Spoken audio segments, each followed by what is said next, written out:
This year, Minnesota lawmakers decided to make carjacking a separate crime, distinct from armed robbery or auto theft. But as John Croman reports, conservatives say the punishment is not stiff enough.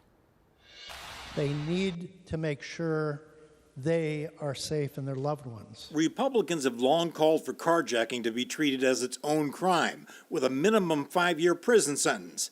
They got half of what they wanted in the 2023 session.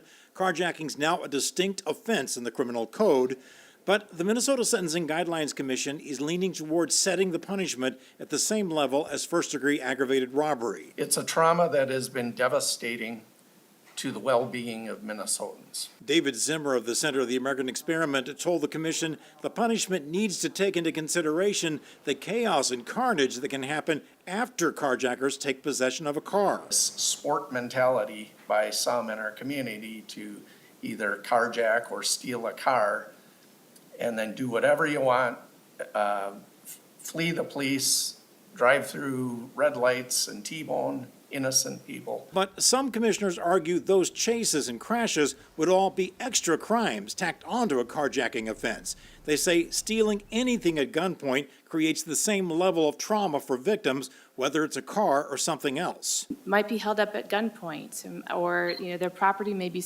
taken by force. Both are very traumatic events, and we talked about that when we chose the ranking that we did. The commission majority is leaning toward putting carjacking at a severity level 8 on the sentencing grid, which presumes a prison sentence ranging from 2 years to 10 years, depending on the criminal history of the carjacker. Now, the carjacking bill, as written by the legislature, allows up to 20 years in prison.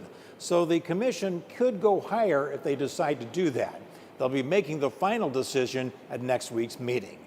At the Capitol, John Croman, KARE 11 News.